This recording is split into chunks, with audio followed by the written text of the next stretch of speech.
अधिकाऱ्यांचे जे पोस्टिंग्स होतात ती जी पद्धत आहे, म्हणजे तलाट्याला सुद्धा तीच पद्धत आहे आणि कलेक्टरला पण तीच पद्धत आहे. मग असं जर असेल तर मग तलाट्यामध्ये आणि कलेक्टरमध्ये फरक राहिला कुठं? ज्या वेळेस आपण एखाद्या डेप्युटी कलेक्टरला एखादा तालुका सांभाळायला जर देत नसलो, एखादं प्रांत पोस्टिंग जर देता आलं नाही आपल्याला, तर तो भविष्यात जाऊन कलेक्टर झाल्यानंतर जिल्हा कसा सांभाळणार? डीपी फायनल होतोय. तर आता नवीन मुख्यमंत्री आले म्हणून त्यांनी आता अनाउन्समेंट केली की डीपी रद्द करा.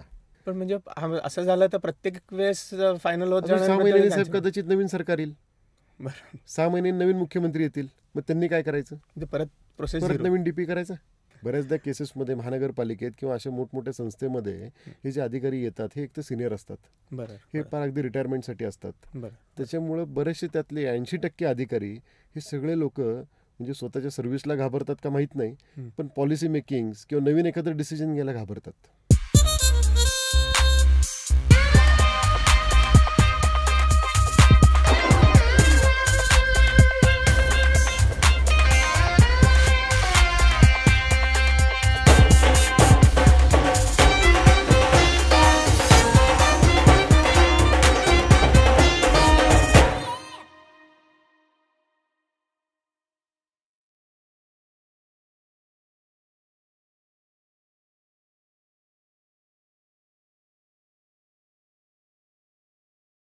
राज्यातील जुन्या महसूल कायद्याची वर्तमानातील चिकित्सा करून त्यात अनेक नव्या सुधारणा सुचवून शेतकरी वर्गाला आर्थिक लाभ मिळवून देण्याचे अतिशय मोलाचे कार्य करणारी तज्ज्ञ व्यक्ती म्हणजे श्री मिलिंद पाटील.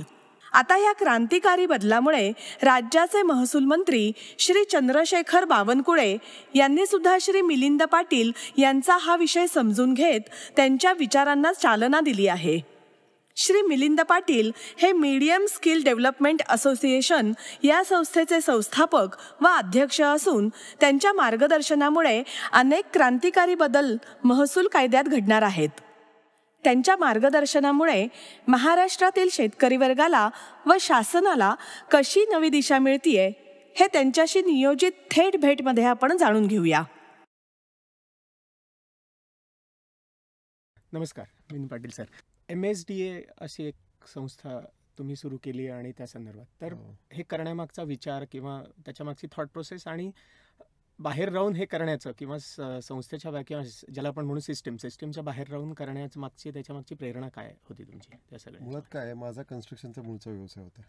मी जेव्हा कॉलेजमधून बाहेर पडलो, वडिलांचा जमिनीचा व्यवसाय होता, त्यानंतर मी कन्स्ट्रक्शन चालू केलं. कन्स्ट्रक्शन व्यवसायात पडल्यानंतर ज्या काही अडचणी मला गेले 10-12 वर्ष 15 वर्ष मी अनुभवल्यात, त्याच्यात मला असं लक्षात आलं की छोटे बिल्डर लोक जे आहेत की जे 5-10 गुंठ्यामध्ये काम करतात त्यांना कोणच वाली नाही आहे.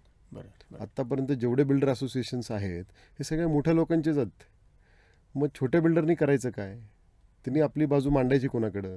त्याचं ऐकणारं कोण आहे का नाही? हे सगळ्या गोष्टी लक्षात आल्यानंतर असं वाटलं की ऑल इंडिया लेवलला छोट्या बिल्डर लोकांचं असोसिएशनच नाही आहे. मग त्या अनुषंगाने मी तो विचार केला आणि मग ती MSDA नावाची संस्था स्थापन केली. MSDA म्हणजे medium and small scale developer association. पण मग ते तुमचं ऑल ओव्हर इंडिया याचं काम आता सध्या तरी प्लॅटफॉर्म आपण स्टेट लेवलपर्यंत घेतलेला आहे आणि पायलट प्रोजेक्ट आपण पुण्यात विचार करतोय. किमान आपल्या 2,500-3,000 बिल्डर एकत्र करायचं माझ्या डोक्यात आहे. पण मग मेंबरशिपसाठीचे काही स्पेसिफिक नॉर्म्स आहेत की कोणी असं होऊ शकतं? आता मिनिमम काय माहिती आहे की कायद्याची चौकटीमध्ये राहून जे लोक कामं करतात शक्यतो त्यांना मेंबर प्रेफरेबली घेतोय आपण. को मेंबर म्हणून कदाचित एखादा जो बिल्डर आहे की जो नॉन टेक्निकली काम करतोय, इनलिगल काम करायची सवय लागली त्याला, काही शासनाच्या त्रुटीमुळे कदाचित त्यांनी केलेल्या आहेत गोष्टी घडलेल्या आहेत, तर त्याला निग्लेक्ट करून चालणार नाही. तोही बिल्डरच आहे किंवा तोही त्या सिस्टीममधलाच भाग आहे. मग त्याला सुद्धा चांगल्या प्रवाहात कसं आणायचं ते काम आपलं सॉफ्टवेअर करणार आहे. पण मग त्याचा स्क्रुटिनी रिसर्च वगैरे सगळ्या गोष्टी आपण करणार आणि सगळं करतोय आपण. कारण ह्या सगळ्या डेव्हलपमेंटमध्ये आपण काय करतो बेसिकली की ही टीम आहे, टीमवर्क आहे शेवटी आहे. तर ही टीमवर्क करताना आपल्याला कुठल्या लोकांनी कुठल्या पद्धतीची लोक आपल्याला या सिस्टीममध्ये पाहिजे त्याच्यासाठी आपण काय करतो की UPSC MPSCचे जे विद्यार्थी आहेत की जे विद्यार्थी आता कदाचित पासआउट होऊ शकले नाहीत नशिबाने, असे विद्यार्थी आपण आपल्या प्लॅटफॉर्मवर घेऊ. त्यांना पासआउट झाल्यानंतर जो शासन पगार देणार होता तर तोच पे रोल किंवा तो स्केल आपण जर आपल्या संघटनेच्या माध्यमातून दिला तर ते आणखीन सोपं जाईल आपल्याला काम करायला. कारण त्यांनी तो अभ्यास केलेला असतो. 2, 5, 10 मार्कांनी ती विद्यार्थी उत्तीर्ण झालेले नसतात किंवा वयाच्या लिमिट नसतं. पण मग त्यांच्यासाठी काही स्पेशल ट्रेनिंग वगैरेची गरज लागणार? 3 वर्षाचं ट्रेनिंग पिरियड ठेवलं आपण. UPSC विद्यार्थी जे कोण आपल्या इथे जॉईन होत आहेत त्यांना 3 वर्षाचं ट्रेनिंग पिरियड आहे आणि 3 वर्षानंतर ते परमनंट होतील. बरं, आता हे सगळं खरं तर शासकीय अधिकाऱ्यांमध्ये किंवा शासनामध्ये किंवा सिस्टीममध्ये घडावं असं खरं तर असायला पाहिजे त्या हिशोबाने. पण मग हे सगळं करण्यामागचं ऑफकोर्स सुधारणा करणे ह्याच तुमचा उद्देश किंवा त्याच्या दृष्टीने तुमचं प्लॅनिंग असणार आहे. पण मग हे शासनामध्येच इम्प्लिमेंट करण्याच्या दृष्टीने काही होऊ शकत नाहीये का? तुम्हाला पॅरललची व्यवस्था का उभी करायची? एवढ्या वर्ष जे काम करतोय ना, तर मला बरेचदा अनुभव असे आले की आतापर्यंत ही सिस्टीम का नाही अपग्रेड झाली किंवा का नाही चांगली केली गेली. तर आम्हाला शासनाकडनं असं निरोप आला किंवा शासनाकडनं असं सांगण्यात आलं की आतापर्यंत कोणी मागणी केली नाही म्हणून केलं नाही. अच्छा, पण म्हणून त्यांनी आपण खरं तर करायला पाहिजे. तो विषय नंतरच आहे ना. शेवटी आम्हाला ते आज नंतर कळालं ना. ते करत नाही म्हणून तर आम्ही मागणी करायला चालू केली ना. बरं, आमची अडचण काय आहे, बिल्डर म्हणून आम्ही जेव्हा काम करतो, फील्ड वर्कवर आम्हाला काम करायचं असतं. बरं, काम करत असताना आम्हाला एक सिस्टीमने आमच्याकडे 10 सिस्टीम्स काम करत असतात. बरं, एकाचा विरोध करून चालत नाही, 10 लोक अंगावर घेऊन चालत नसतात. बरोबर. मग त्या केसमध्ये आमचा कुठलाच बिल्डर तयार होत नाही ना सिस्टीमच्या विरोधात जायला. बरं, म्हणून या सिस्टीममध्ये आपल्याला एखादी संघटना उभी करायला पाहिजे. त्या संघटनेमध्ये अशी लोक घेतली पाहिजे की जे सिस्टीमच्या बाहेर राहून काम करतील. मग ते कोण काम करणार? तर म्हणून आपण UPSC MPSCचे विद्यार्थी सिलेक्ट करतोय की ज्यांनी कधी पुढे भविष्यात कदाचित ते करतील नाही करतील माहीत नाही कन्स्ट्रक्शनचा व्यवसाय, पण कायदे सुधारण्यासाठी 100% काम करतील. कारण त्या प्रत्येक विद्यार्थ्याच्या मनात खंत आहे की तो 2-5 मार्कांनी तो विद्यार्थी उत्तीर्ण झालेला नाहीये.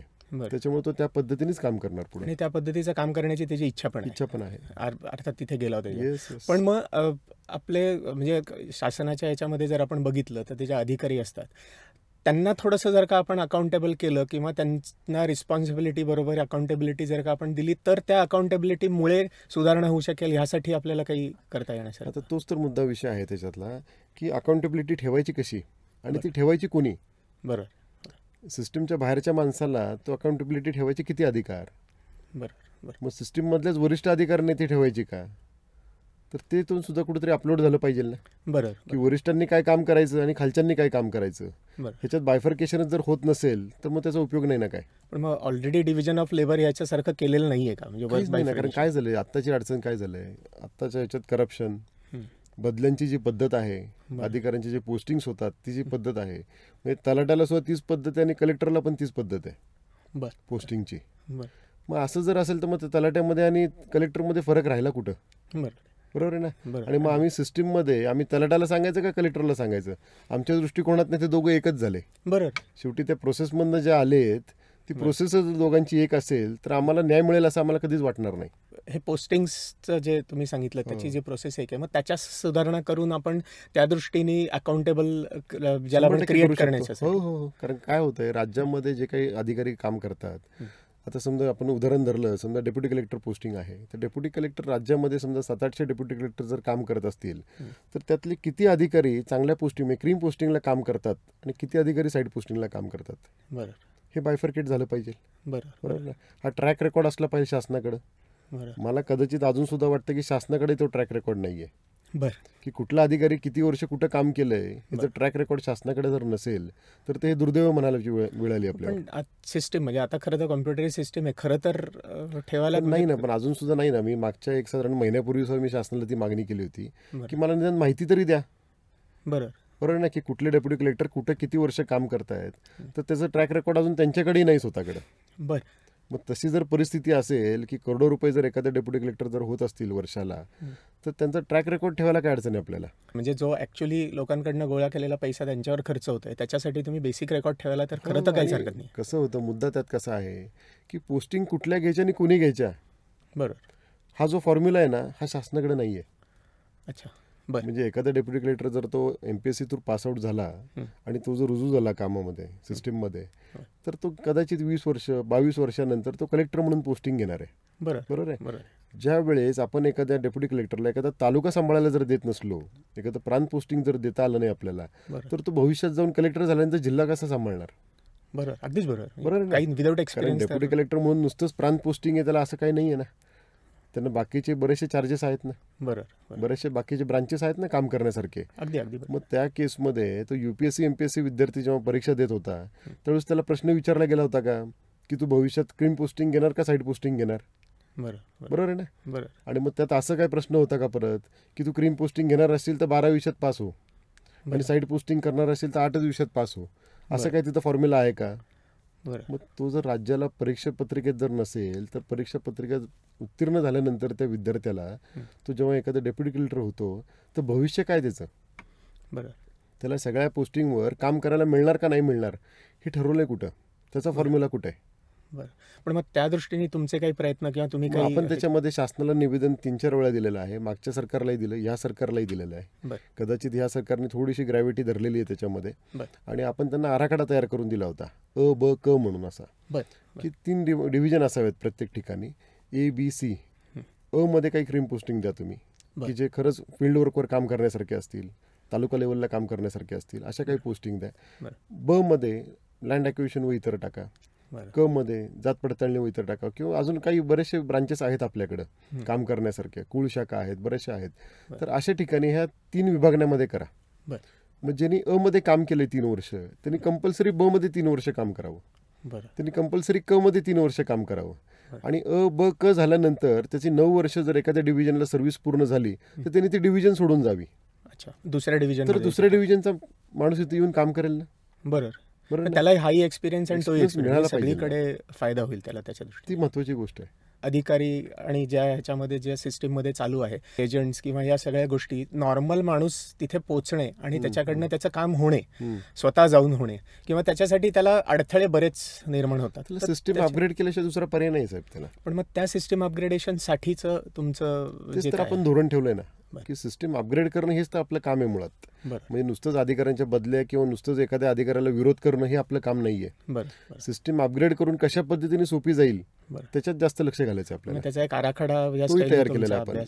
मग तो तुम्ही शासनाकडे प्रेझेंट करतोय आपण. शासनाकडनं रिस्पॉन्स कसा असतो, अडथळे किंवा ज्याला आपण म्हणू पॉलिटिकल प्रेशर्स, या प्रकारामध्ये तुम्हाला स्ट्रगल करताना म्हणजे या सगळ्या गोष्टी करता जसा इतरांचा स्ट्रगल असतो तसाच तुमचाही स्ट्रगल असतो. तर तो स्ट्रगल कितपत हे 10 वर्ष मी प्रयत्न करतोय. ह्या वर्षभरात थोडंसं जरा फरक जाणवला मला. म्हणजे असं पक्षाचं म्हणून असं काही नाहीये, बरोबर आहे. पण निदान सिस्टीम अपग्रेडेशनसाठी जे काही बावनकुळे सर असतील किंवा जे काही देवेंद्रजींची आता जी काही सगळी टीम काम करते तर एकंदरीत चांगलं काम चाललंय. म्हणजे सिस्टीम अपग्रेड होण्याच्या दृष्टीने ऍटलीस्ट त्यांचं ऍक्सेप्टन्स लेवल आलेली. पॉलिसी मेकिंगसाठी जर त्यांनी खरंच प्रयत्न केले आणि तिथं थोडासा फ्री हँड ठेवला त्यांनी पॉलिसी मेकिंगला तर ते खरंच सुधारू शकतं. म्हणजे तेवढे तुम्हाला आता थोडंसं इज ऑफ वर्किंग असं वाटतंय मला तरी. आता एकंदरीत 1 महिना 2 महिने किंवा 6 महिने मी जे काही काम करतोय आता बीजेपी गव्हर्नमेंट बरोबर, जे काही निवेदन दिलेले आहेत मी आता, तर ते बऱ्यापैकी पॉझिटिव्हली पुटअप केलेले आहेत. आता सगळेच मुद्दे पास होतील नाही होतील मला माहित नाही, पण कदाचित निदान प्रयत्न करतात एवढं तरी मला खात्री झाली.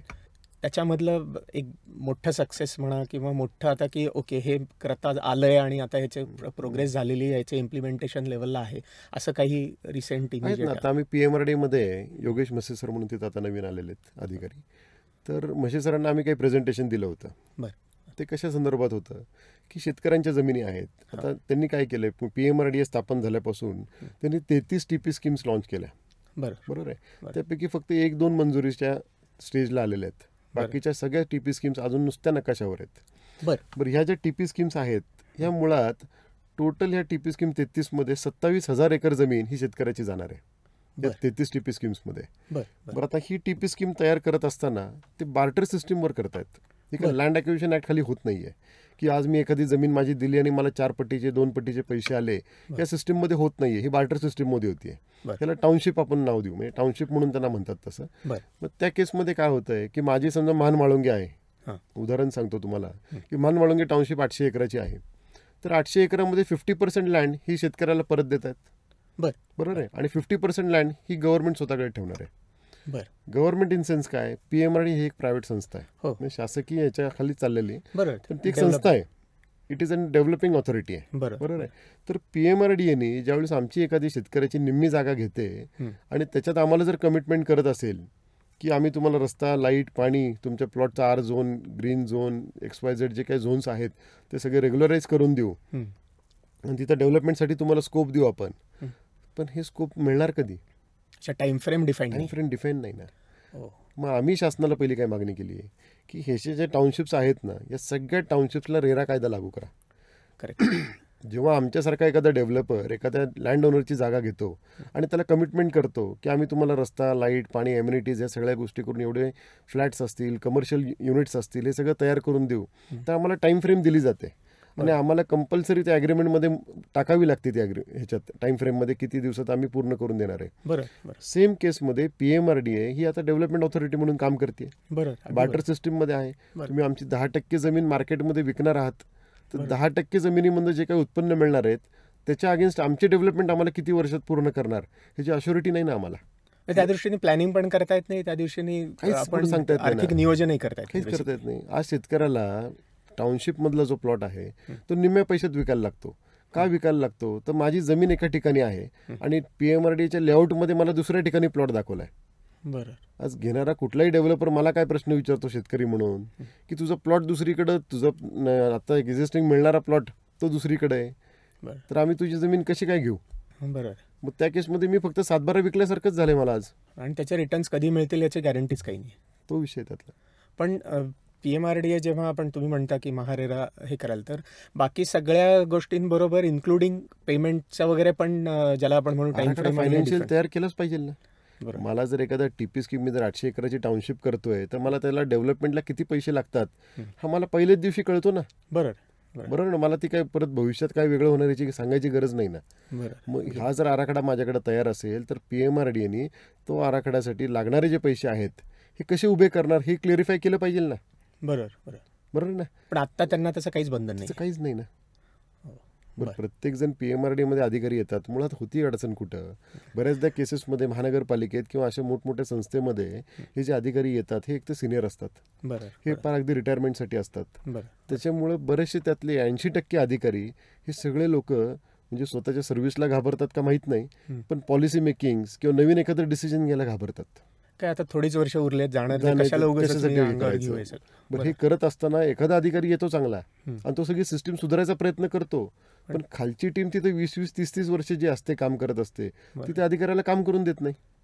आणि जोपर्यंत खालच्या अधिकाऱ्यांचे लागेबांधे राजकीय यंत्रणेत फार स्ट्रॉंग असतात, कारण त्यांनी 30 वर्ष 20 वर्ष सर्व्हिस केलेली असते तिथं. मग त्या केसमध्ये नवीन आलेला अधिकारी काय करणार. आणि तोपर्यंत त्याची बदली व्हायची वेळ येते. आणि वेळ जरी नाही आली तरी बदली होतेच. एखादा अधिकारी चांगलं काम करायला गेला की त्याला तिथं फाटा फुटणारच आहे. बरं. पण PMRDA म्हणजे ज्याला आपण असं म्हणू की तसं पाहायला गेलं तर प्रायव्हेट बॉडी आहे जी गव्हर्नमेंटच्या अंडर हे करते आहे, तर मग कंपनी ऍक्ट किंवा कंपनी लॉ हे लागू होत नाही त्याला. नाही ना. काय झालंय PMRDA मध्ये आतापर्यंत बघितलं ना ते गेले PMRDA स्थापन झाल्यापासून त्यांच्याकडे डेव्हलपमेंट ऑथॉरिटी किंवा त्यांच्याकडे जे काही सिस्टीम्स काम करतात त्याची अकाउंटेबिलिटीच नाही कोणाकडे. अच्छा. हे ठेवणार कोण. बरोबर आहे ना. आणि जर शासन ह्याला मॉनिटरिंग करत असेल, कारण ह्याच्यात काय झालंय PMRDA मध्ये आतापर्यंत मुख्यमंत्रीच ह्याचे अध्यक्ष राहिले गेलेत. कदाचित एखाद वर्ष किंवा 2-4 वर्ष कदाचित पालकमंत्री म्हणून तिथे कदाचित राहिले असतील, पण हे खरं अध्यक्षपद मुख्यमंत्र्यांकडे आहे. आता मुख्यमंत्र्यांनी काय काय बघायचं आणि कुठं कुठं लक्ष द्यायचं हाही विषय त्यातला. बरोबर. मग ते अध्यक्षपद जर स्वतःकडे ठेवायचं असेल तर तसं मॉनिटरिंग पण झालं पाहिजे किंवा तशी टीम एखादी तयार करून खाली गेली पाहिजे. आता जे काही PMRDAला सदस्य निवडले जातात त्या सदस्यांना किती अभ्यास असतो, त्यांचा काही इंटरव्ह्यू घेतलाय का, त्यांना कुठलं काय फोकस आहे का, त्यांना काही ट्रेनिंग दिलं जातं का, मग सदस्य का म्हणून घ्यायचं त्यांना. म्हणजे प्रत्येक सदस्यांनी फक्त आपापले वैयक्तिक कामं करायची, वैयक्तिक फाईल्स आणायच्या आणि त्या अधिकाऱ्यांकडनं सँक्शन करायचं ह्याच्यासाठी घेतलेत का. बरोबर आहे ना. त्यांना मॉनिटरिंग करतंय कोण. आणि प्लॅनिंग वगैरे हे करतानाचा त्यांचा अनुभव काय हेही थोडंसं ते महत्वाचं आहे ना. बरं, त्यांनी एखाद्या सदस्यांनी शेतकऱ्याची कुठली बाजू आतापर्यंत मांडली आहे आणि ती फोकसमध्ये आली आणि त्याचे फार मोठे आंदोलन झालेत असं एखाद्या सदस्याने सांगावं. PMRDA बद्दल आपण बोलताना साधारण 800 गावं त्याच्या अंडर समाविष्ट केलेली आहेत. त्यांचा DP प्लॅन वगैरे बनवण्याचंही त्यांच्या अंडर आहे. तर त्याची सध्याची परिस्थिती काय, म्हणजे बेसिकली मुळात DP म्हणजे काय हे आपण एक जरा तुम्ही एक्सप्लेन केलं. DP जर बघितलं ना आपण तर डेव्हलपमेंट प्लॅन, त्याचा अर्थ सगळ्यात सोपा आहे की एखाद्या गावाची रचना कशी असावी, गावामध्ये रिझर्वेशन्स किती असावेत, हे सगळ्या गोष्टीला आपण डेव्हलपमेंट प्लॅन म्हणतो. रोड वगैरे सगळे येतात त्यात, बेसिक सुविधा सगळ्या येतात त्याच्यामध्ये. हे सगळ्या गोष्टी करताना बेसिकली आता 8-10 वर्ष 2016 मध्ये समजा आपण PMRDA झालं, 2016 पासून DP फायनल करतात. DP फायनल करतात म्हणजे काय करतात, तर त्याला काय फॉर्म्युला असला पाहिजे, काहीतरी थॉट प्रोसेस तर असली पाहिजे, त्याच्यामध्ये कॅल्क्युलेशन असलं पाहिजे. मग आता गेले 8-10 वर्ष जो काय आमचा वेळ घेतला आहे सर्वसामान्य लोकांचा, शेतकऱ्यांचा, डेव्हलपरचा की DP फायनल होतोय, तर आता नवीन मुख्यमंत्री आले, म्हणून त्यांनी आता अनाउन्समेंट केली की डीपी रद्द करा. बरं, म्हणजे सगळी प्रोसेस वाया. सगळी प्रोसेस वाया. हो. बरं, ह्याचं क्लॅरिफिकेशनच आम्हाला मिळत नाहीये. बरं. विषय काय त्यातला की तुम्ही डीपी रद्द का करताय ह्याचे काहीतरी मुद्दे आम्हाला ठळक सांगा ना. बरोबर ना. की बाबा आमचे रोड डेव्हलपमेंट्समध्ये आम्हाला मोठे करायचे आहेत. पहिले पूर्वी 9 मीटर होते, आम्ही 12 मीटर कंपल्सरी करतोय. बरोबर ना. आम्हाला काही झोन चेंज करायचे आहेत, काही चुकीचे झोन पडलेत. तर तुम्ही आर्थिक व्यवहार जर काही झाले असतील पूर्वीच्या डीपी मध्ये ती उघडपणे सांगा ना. खरं तर कोणीतरी बातमी लावायची. रिअलाइन रिअसाइन असं काहीतरी असावं.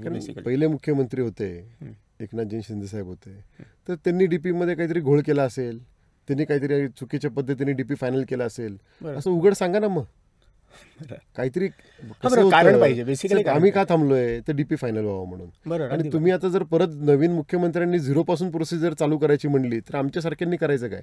पण म्हणजे असं झालं तर प्रत्येक वेळेस फायनल होत 6 महिन्यांनी साहेब कदाचित नवीन सरकार येईल, 6 महिन्यांनी नवीन मुख्यमंत्री येतील, मग त्यांनी काय करायचं. परत प्रोसेस परत नवीन डीपी करायचा, परत 0वर गाडी न्यायची. बरोबर आहे ना. आणि हा अधिकार मुळात आहे ना हा कोणाचा आहे. बरोबर. आम्ही हायकोर्टाने याच्यात जे काही लोक गेलेले आहेत आता सर्वसामान्य शेतकरी जर हायकोर्टामध्ये गेलेला आहे तर त्यांनी काय अपेक्षेने गेला आहे. बरोबर की तिथे तरी न्याय मिळेल आम्हाला. बरोबर ना. पण आता डीपीज जर रद्द केला तर हायकोर्ट आम्हाला 2 ओळीचं पत्र जर दिलं की तुमचं डीपीज रद्द झाल्या नव्याने सुरुवात होतीये त्यामुळे ही केस इथं चालणार नाही. बरं. म्हणजे आमचे 5-6 वर्ष कष्ट वाया गेले का. हो, म्हणजे यांचंही वाया गेले, जी लोक थांबले त्यांचंही ते सगळं वाया. आणि प्लॅनिंग केलं असेल ना त्या डीपीच्या हिशोबाने. आम्ही पहिल्यापासून मी शासनाला निवेदन देतोय. आता मी शासनाला पहिल्यापासून सांगतो डीपी फायनल का होत नाही त्याचं काहीतरी स्पष्ट कारण सांगा ना आम्हाला. तर आम्हाला एकच कारण वारंवार सांगलं जातं की डीपी फायनल करताना आम्हाला अडचणी आहेत की हरकती आल्यात. पण 100% नसतील ना. मग तेच तर अडचण आहे की एखाद्या गावाला जर 100 सर्वे नंबर आहेत तर त्यापैकी फक्त 10 ते 15 सर्वे नंबरच्याच हरकती आल्यात. बरोबर. तुम्ही अख्ख्या गावाला काय विटीच धरताय. बरोबर आहे. उरलेले 85 सर्वे नंबरचे जे आहेत ना त्याचे डीपी फायनल करा ना. बरोबर. म्हणून आपण वेळोवेळी निवेदन देत आलोय की पार्ट डीपी मंजुरी करा. बरोबर. मी एखादी बिल्डिंग सँक्शनला गेलो तर पार्ट प्लॅन सँक्शन होतो ना माझा. हो. बरोबर आहे ना. बरोबर. अगदी पहिले 2 मजले 4 मजल्यापर्यंत सँक्शन होतो ना माझा. बरोबर. तसं त्या केसमध्ये पार्ट डीपी का नाही सँक्शन होऊ शकत. बरोबर. अगदी बरोबर. मुळात अडचण होते कुठं, लोकांचा विरोध होतो कुठं. मुळात PMRD असू दे, महानगरपालिका असू दे, ही डेव्हलपमेंट ऑथॉरिटी आहे. हे स्वतः त्यांनी स्वतःची जाण ठेवावी. बरोबर आहे. लँड ॲक्विजिशन ऍक्ट जो आपण म्हणतो की एखादा डीपी रोड्स असतील किंवा बाकीचं जे काही ॲक्विजिशनसाठी लागणार असतील रिझर्वेशन्स मधला पार्ट, तर त्या केसमध्ये महानगरपालिकेने आमची वंशावळ काढायची गरज नाही. अगदी बरोबर. ती डेव्हलपमेंट ऑथॉरिटी आहे. बरोबर ना. जसा माझा 7/12 आहे तसं आपण शासनाला मागणी काय करतोय की जेवढे डीपी रोड तुम्ही नकाशामध्ये दाखवताय ना 1 वर्षात आपण सरकारी मोजणी करून सगळे डीपी रोड जागेवर मार्किंग करून देऊ. चालेल. एकदम बरोबर. लोकांनी आडवं द्यायचं काही कारण नाही. अगदी बरोबर आहे. बरं, 7/12 ज्यांच्या नावाने असेल किंवा जे काही XYZ तिथं प्रॉपर्टी कार्डवर नावं असतील त्या प्रॉपर्टी कार्ड प्रमाणे DRC अलॉट करा ना. TDR अलॉट करून टाका ना तुम्ही. बरोबर. TDR द्यायचं काम महानगरपालिकेचं आहे. हो. ती विक्री करताना महानगरपालिकेला किंवा कुठल्याही डिपार्टमेंटला असू दे तर ते वंशावळ किंवा बाकीचं चेक करायचं ते लिगल डिपार्टमेंटचं काम आहे ना. बरोबर. माझं कुटुंबामध्ये जर 40 एकर जागा आहे माझी मूळची, 40 एकरामध्ये असं धरून चाला की माझ्यातली 2 एकर जागा गेली. माझ्या कुटुंबात 25-30 लोक आहेत. तर 30 लोकांची कन्सेंट आणि या सगळ्या गोष्टी मिळवून एवढं सोपं नाही ना. बरोबर ना. पण 7/12 तर आम्ही आहोत ना. बरोबर आहे ना. तुम्ही जागेवर मार्किंग करून द्या. जर इंटरनल ज्याचं वाटप असेल ऑलरेडी झालेलं तर तो त्याचा मोबदला स्वतः घेणार आहे. बरोबर. इंटरनल वाटप झालं नसेल तर जसा 7/12 एकत्र आहे कॉमन मध्ये कॉमन मध्ये देऊन टाका ना आम्हाला TDR. तो विकताना आमचा आम्ही बघू ना. हो, बरोबर आहे. मग इतकी सोपी सिस्टीम जर आहे तर त्याचा का नाही विचार केला जात. आणि अलॉटमेंटच्या याच्यामध्ये त्यांनी हे बघायचं काहीच कारण नाही आहे ना. डीपी फायनलायझेशन होताना हे मुद्दे ग्राह्य धरले पाहिजे. साहेब, मला जो कच्चा TDR पक्का TDR हा कोणी धंदा शिकवला आहे आणि कुठल्या कायद्याच्या पुस्तकात आहे की हा ह्याला कच्चा म्हणतात आणि ह्याला पक्का म्हणतात. ते जरा थोडं एक्सप्लेन काय झालंय. मला एखादा TDR जर एखादा करून घ्यायचा असेल तर आता मार्केटमध्ये हेच वातावरण आहे की अरे हा कच्चा TDR आहे. बरोबर आहे. तो पक्का करून घ्यायला लागेल. म्हणजे काय प्रोसेस म्हणजेच काय माझी वंशवळाने हे सगळं चेक करणे आणि त्याचं फायनलायझेशन करणे. जागा ताबा द्यायचा आहे मला प्लॉटचा, तर प्लॉट ताबा देताना साहेब माझं लँड ॲक्विजिशन मध्येच पहिला ताबा घेऊन टाका ना. बरोबर. माझी कशाला वाट बघताय तुम्ही. बरोबर. आणि मोबदला स्वीकारायचा नाही स्वीकारायचा आमचं इंटरनल फॅमिली डिस्प्यूट आहे ना तो. बरोबर. तो तुम्ही काढायची गरज नाही ना आमची. अगदी बरोबर. मी जर 40 वर्ष टॅक्स भरतोय तर मला 40 वर्ष विचारलं गेलं का की तुमच्या आत्याने तुमच्या बहिणीने उरलेला टॅक्स दिला का. नाही ना. बरोबर. म्हणजे महसूल वसूल करताना बाकी सगळं चालतं. बरोबर. आणि शासनाकडनं देताना मग बाकी 10 वेळा विचार करता. तर आम्ही म्हणत नाही ना की आम्ही एकटं खाऊ, बरोबर. आम्ही कुटुंबाला घेऊनच बरोबर जाणार आहे. बरोबर. पण ते तुम्ही सांगायची गरज नाही ना आम्हाला. बरोबर. आणि त्याच्यासाठी लोकांना अडवू नका ना. तर सातबारावर 155 सेक्शनच्या बाबतीतही तुम्ही आता खूप काय हे होतं माहिती आहे केलेलं का, मुळात हे कॉम्प्युटरायझेशन जे आपण जेवढं अपग्रेडेशन करतोय सॉफ्टवेअर बेस किंवा हे सगळ्या गोष्टी करतोय, तर त्या केसमध्ये काय होतं, काही ग्रॅमॅटिकल मिस्टेक्स होतात. अच्छा, नावात वगैरे आता गोळ नावात असेल किंवा पत्त्यात किंवा हां, थोडंसं एखाद जे दुसरं काय इकडे असेल ते. तिकडे कॉमा मग वगैरे. आता अशा काही गोष्टी आहेत ना, तर माझं आडनाव पाटील आहे, बरोबर. तर कदाचित कॉम्प्युटरायझेशनमध्ये पटेल झालं. हां, तर मला साहेब ते पटेलचं पाटील करण्यासाठी प्रोसेस काय आहे, ते 155चा कायदा आहे. बरं. बरोबर. ते 155चा कायदा कोणी ऑपरेट करायचा, तर तहसीलदारांनी त्याच्यावर अपील घ्यावं. बरं. बरोबर आहे, ही प्रोसेस सांगते आम्हाला. बरं. आम्ही कुठल्याही वकिलाकडे गेलो हं. ते म्हणतात नाही, अपील करायला लागेल तहसीलदारांकडे. बरं. बरं, माझ्या सातबाऱ्यावर 100 लोकांची नावं आहेत. हं. बरोबर आहे ना. आमचे वकील सांगतात आता 100 लोकांना नोटीस काढायला लागेल. बरोबर आहे ना. बरं. बरं, या 100 लोकांनी येऊन सांगायचं का की साहेब मी पटेल नाही, मी पाटीलच आहे. बरं. ग्रॅमॅटिकल मिस्टेक ही केली कोणी, तुमच्या तलाट्यांनी केली असेल, सर्कलनी केली असेल. बरोबर आहे ना. त्यात माझा काय दोष आहे. बरोबर, अगदी बरोबर. मग मला जो तालुका लेवलला एखादा अधिकारी आहे, साहेब माझं ग्रामीण भागामध्ये गाव आहे, मला तालुक्याला जायचं म्हणजे एवढं सोपं नाही आहे.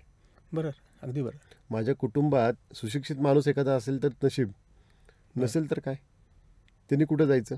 आणि हे सगळं करून वेळ वेगळा काढून वेळ खर्च करायचा, पैसे खर्च करायचे का, तर फक्त बरं, ती एक माझी चूक मुलं त्यांची. भारतात नाही आहेत, माझं वय 70 आहे आज, आता मी करेक्शन कोणाकडे करायला जाऊ. अगदी बरोबर, अगदी बरोबर. मग ह्या सगळ्या ज्या गोष्टी आहेत, तोपर्यंत एखादा नवीन पटेल तिथं उभा राहतो आणि माझा सातबारा विकतो. अगदी बरोबर, म्हणजे होऊ मग ह्या शकतं ज्या चुका आहेत, हे आम्हाला गाव लेवलला जो तलाठी असेल तिथं, त्याला आम्ही साधा अर्ज करतो ना, त्या तलाट्यांनी कोणाची मंजूर घ्यायची ते त्यांचं त्यांनी इंटरनल बघावं ना. बरोबर आहे, अगदी बरोबर. बरोबर ना. ते अधिकार कोणाला जे कोणाला असतील, मग भले तहसीलदार साहेबांना असू देत, प्रांत साहेबांना असू देत, तर तलाट्यांनी जावं आणि ते सगळे 155च्या केसेस एकदा सह्या करून घ्यावेत, करेक्शन करून घ्यावेत आणि आम्हाला अपलोड करून द्यावा सातबारा. ऍक्च्युली ते इंटरनल ऑफिस वर्किंग आहे, बस. म्हणजे माणसाशी काही बाहेरच्या माणसं काही घेणं देणंच नाही ना. बरोबर आहे, बरोबर. म्हणजे आम्ही आता बरेचसे मुद्दे जे काढलेत ना, की आता एवढे डॉक्युमेंट स्कॅनिंग केलं, हे सगळ्या बातम्या लागतात. बरोबर आहे. ते आज नाही, कित्येक वर्ष झाले बातम्या लागतात. हो, डिजिटायझिंग चालू आहे. डिजिटायझिंग चालू आहे, अमुक आहे तमुक आहे. बरोबर. बरं, जे केलंय ते तर अपलोड करा, बरोबर, ते तर समाजाला द्या ना. अगदी बरोबर बरोबर. ना. बरं, ते ठेवून करायचं काय. बरोबर, बरं, तुम्हाला समाजामध्ये जे काही द्यायचं आहे ते पैसे घेऊन द्या ना. डिजिटल अगदी देताय ना तुम्ही, तुम्ही ऑनलाईन पैसे घ्या ना त्याच्यात. बरोबर. नाही कोणी सांगितलंय तुम्हाला. आणि तक्रार नसते, कारण काहीच कारण नाही ना. बेसिकली स्मूथ प्रोसिजरिंग होतं त्यामुळे. मग त्या केसमध्ये मलाही जुने सगळे सातबारे, जुने ट्रॅक रेकॉर्ड, जुने जे काही माझे मोजणी खात्याचे सगळे डॉक्युमेंट्स आहेत, हे अपलोड करा ना. बरोबर, अगदी बरोबर. बरोबर ना. ऑनलाईन मिळू दे मला, मी पैसे भरायला तयार आहे.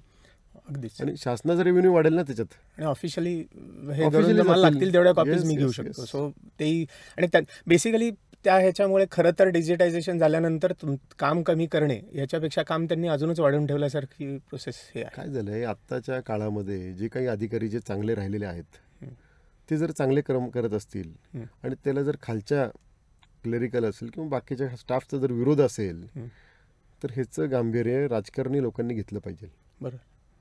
एखाद्या अधिकाऱ्याविरोधात जर एखादं आंदोलन उभं होत असेल, तर ते चांगल्यासाठी का वाईटासाठी ते तर खात्री केली का पाहिजे. बरोबर, बरोबर ना. बरोबर. हे बघायलाच कोण माणूस नाही ना. कारण पैसे घेऊन जर बदल्या होत असतील तर वरिष्ठ तरी काय करणार. बरोबर. आणि त्यांनी सांगायचं तरी कोणाकडे. पण मग बदली आणि ह्याच्यासाठी काही प्रोसेस हे करण्याच्या मागाशी तुम्हाला जसं म्हणलं मी, आराखडा जो केला ना तो, तर त्याच्यामध्ये सगळे स्ट्रीमलाईन मध्ये येतात. बरोबर. पण मग राईट फ्रॉम छोट्यापासून वरपर्यंत सगळे सगळ्यांचे प्रोसेसिंग. मुळात काय माहितीये का, आता पोस्टिंग दिली तिथपर्यंत ठीक आहे. एखाद्या गावात तलाठी आहे, सर्कल आहे, तो गावात भेटतो का हो, तेही आहेच. बरोबर आहे ना. बरोबर. मग तो असतो कुठं. बरं, एखादे कलेक्टर असतील तर ते ठीक आहे, जिल्हाभर फिरायला लागतं त्यांना. तलाट्याचं काय, गाव सोडून जायचं कारण काय.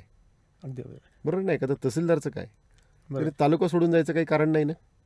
बरं, अगदी बरोबर. बरोबर ना.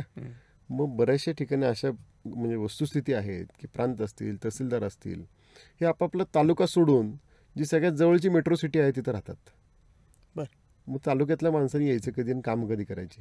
म्हणजे साध्या अगदी जसं नाव बदलायचं आहे बेसिक गोष्टी, त्याला सुद्धा तो तहसीलदार गाठणंच आधी डिफिकल्ट. मग आम्ही म्हणतो ना, तर शासनाला आम्ही मागच्या वेळेस पण दांगट कमिटी आली होती. उमाकांत दांगट साहेब आहेत, रिटायर IAS अधिकारी आहेत. चंद्रकांत दळवी साहेब पण आहेत त्याच्यात. आपले शेखर गायकवाड साहेब पण होते. त्यांची कमिटी स्थापन झाली होती आणि त्या कमिटीमध्ये असे काही महसूल किंवा ह्याच्यातले काही निवेदनं घ्यायची असतील तर ते द्यायचे म्हणून सांगितलं होतं. त्यावेळेस पण मी निवेदन दिलं होतं की हे जे तलाठी असतील, सर्कल असतील, तहसीलदार असतील, प्रांत असतील, यांना हालचाल रजिस्टर चालू करा. बेसिकली एखादा तहसीलदार जर सांगत असेल की मी कलेक्टर ऑफिसला मिटिंगला गेलो तर ते खरं खोटं करणार कोण? आणि इथून आउट तिथे येऊन नसायला पाहिजे. नाहीच ना, आपल्याकडे ट्रॅक रेकॉर्डच नाही ना काय. किंवा इव्हन कलेक्टरांना जरी विचारलं की तुमच्या तालुक्यातले तहसीलदार आज कुठं होते आणि आज दिवसभरात काय कामं केली तर कलेक्टरही सांगू शकत नाहीत. बरं, त्यांच्याकडे त्यांचं काही काय झालंय, मॉनिटरिंग करायलाच कोणाला वेळ नाही. प्रत्येकाचा रोल कसा झालाय, आता मी कलेक्टर म्हणून आलोय, माझ्या ज्युरिडिक्शनमध्ये मला एवढे कायदे, माझ्याकडे एवढे विषय आहेत, तेवढ्या पुरतंच मी ऑपरेट करणार. मग तहसीलदार काय करतोय यात मला इंटरेस्ट नाही.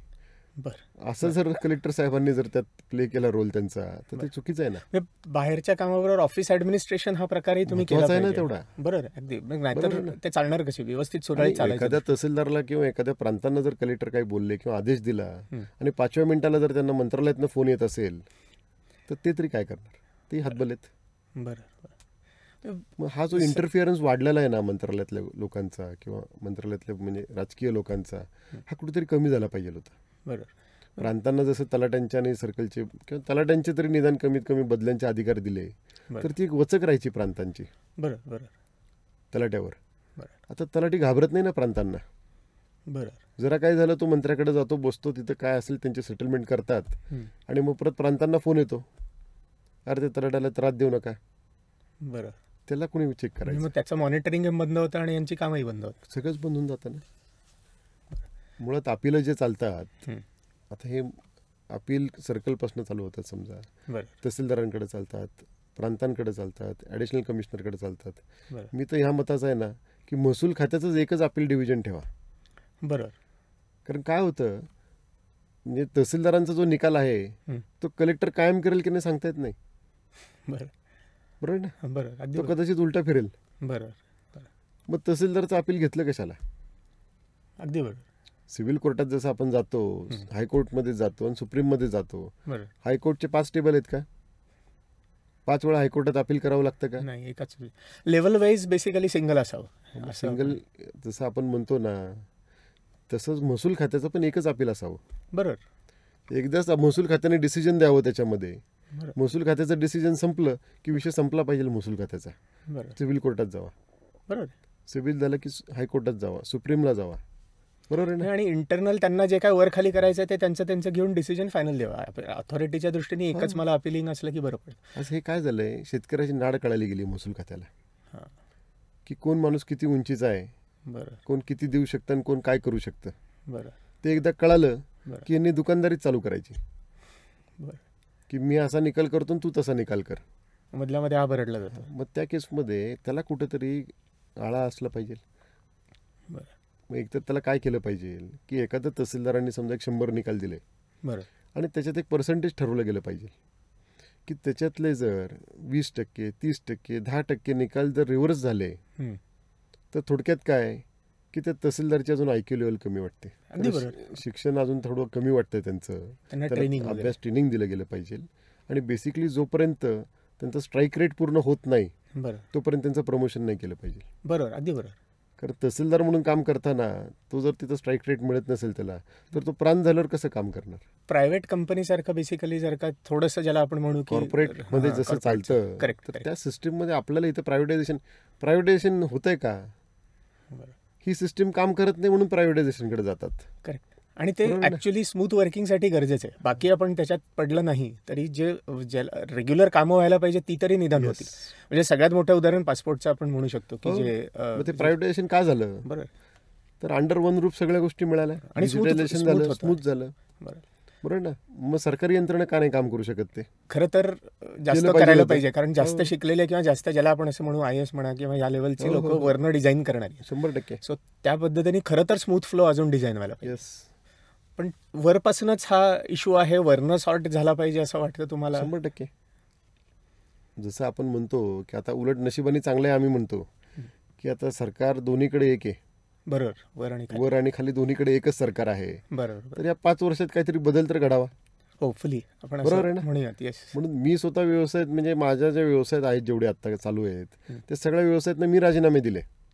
बरं. आता महाराष्ट्रात माझी एकही चौरस फूट साईट नाही. बरं. का नाही? तर मी जर एखाद्या अधिकाऱ्याच्या विरोधात एखादा तक्रारी अर्ज दिला तर तो अधिकारी 6 महिने माझी साईट बंद ठेवतो. बरं. मग असे चॅलेंजेस जर स्वीकारायचे असतील तर स्वतःला पहिले क्लीन राहिलं पाहिजे बरोबर. अगदी बरोबर. की आता माझ्या विरोधात कोणी किती अर्ज करू देत, मला थांबता येणार नाही. बरोबर. असं कुठे डिसिजन झाले पाहिजे. नवीन पिढी आली पाहिजे बरोबर एकत्र. कारण आता मुलं पुढची शिकलेली आहेत. बरोबर. बरोबर. मुलांना आता तसलं लाचारीने जगायची गरजच नाही आहे आणि ते करत नाहीत. आणि म्हणून असे हुशार विद्यार्थी हे बाहेर देशात जातात. बरोबर. अगदी बरोबर. मग देश चालवायचा कोणी? पण कॉन्फ्लिक्ट ऑफ इंटरेस्टचं जर का आपण इथं लावलं समजा अधिकाऱ्यांच्या बाबतीत किंवा या सगळ्यांच्या बाबतीत जर का आपण त्या पद्धतीने केलं तर बऱ्यापैकी गोष्टी कमी होतील असं तुम्हाला वाटतं का? हो. पण मग त्याच्यासाठी काही कायद्यात तरतूद किंवा काही करण्याच्या दृष्टीने कायद्यात तरतूद करण्यासाठी लोकप्रतिनिधी आहेत. बरोबर आहे. आता लोकप्रतिनिधी कशा पद्धतीने निवडून येतात हे काय आपण वेगळं सांगायची गरज नाही. बरोबर आहे. आणि सरकारात म्हणजे निवडून आल्यानंतर सुद्धा कसं सरकार स्थापन करतात हे आता आपण जिवंत उदाहरणं इतकी बघितली या 10 वर्षामध्ये की भविष्यात काय होईल आणि काय नाही ह्याच्या मनात प्रत्येकाच्या मनात भीती येतात. अगदी बरोबर. अगदी बरोबर. मग ह्याला काहीतरी फॉर्म्युला ठरला गेला पाहिजे ना. त्याला कायद्यात सुधारणा आली पाहिजे. करेक्ट. की मी ज्या पक्षाच्या चिन्हावर मी जर इलेक्शन लढतोय म्हणून त्या पक्षाच्या चिन्हाकडे बघून लोकांनी मला मतदान केलेलं आहे तर मी त्याच्याबरोबर फेथफुली किती वर्ष राहावं ह्याचा काहीतरी बॉन्ड लिहिला गेला पाहिजे. आणि त्याचं मग बरोबर आपोआप इम्प्लिमेंटेशनमध्येही त्याचा फरक पडतो कारण तुम्हाला ते फॉलो करता येतं त्या दृष्टीने आणि आपोआप सगळी सिस्टीम बेसिकली एक स्ट्रीमलाईन होते. बरोबर आहे ना. मग ही सिस्टीम कशी करणार तुम्ही कंट्रोल? आणि म्हणून आपण संघटनेच्या माध्यमातून जे सॉफ्टवेअर तयार केलंय ना तर त्याच्यामध्ये आपण काय करतोय हे जे फॅसिलिटीज आहेत किंवा हे जी माहिती आहे ही सगळी सॉफ्टवेअर बेस केलेली आहे. तर ही सगळं प्रोव्हाइड करण्यासाठी मी प्रत्येकाकडनं महिन्याला 12 रुपये फी मागतोय. तर मला UPSCची मुलांना पगार द्यायचा आहे ना. सिस्टीम चालवायची मला. बरोबर आहे ना. मग त्या केसमध्ये मी 12 रुपये प्रत्येकाकडनं घेतोय. समजा 25 लाख लोक पुणे जिल्ह्यातली किंवा शहरातली मला जर जोडली गेली तर वर्षाला मला साधारण 36, 30, 40 कोटी रुपये जमा होतात. 40 कोटीमध्ये ही सगळी सिस्टीम मी खूप चांगली रन करू शकतो. मला कुठेही हात पसरायची गरज नाही. मला कोणाच्या दारात जायची गरज नाही. बरोबर आहे. आता ही जर सिस्टीम मी रन करत असलो आणि कदाचित मग जे कुठलं गव्हर्नमेंट असेल की ज्यांना खरंच पटत आहे नाही पटते मला माहीत नाही आणि त्यांनी मला EDची नोटीस काढली, इन्कम टॅक्सची नोटीस काढली तर काय? तर मी पूर्ण जेवढी लोक मला 12 रुपये देतात ह्या सिस्टीम मला त्यांच्यामुळे चालते. बरोबर आहे ना. या लोकांचे नाव पत्ते मी EDला देतो. बरोबर आहे ना. EDने त्यांची चौकशी करावी की हे 12 रुपये त्यांनी कुठनं कमवले. बरोबर आहे. अगदी बरोबर. बरोबर आहे ना. काय झालं कोण कशामुळे कुठं कोणाला ब्लॉक करेल आणि कधी कोणाला सोडेल त्याची अश्युरिटीज राहिली नाही आज. आणि चांगल्या कामासाठी अडथळे सगळा व्यावसायिक लोकांवर व्हायला लागलाय. बरोबर. अगदी बरोबर. तुमची इंटरनल जे काही राजकारण आहे ना ते तुम्ही इंटरनल तुमचं तुम्ही बघा ना. त्याला पॉलिसीज किंवा ह्या सगळ्या सिस्टीम चालवण्यात काय मिक्स करताय? बरं.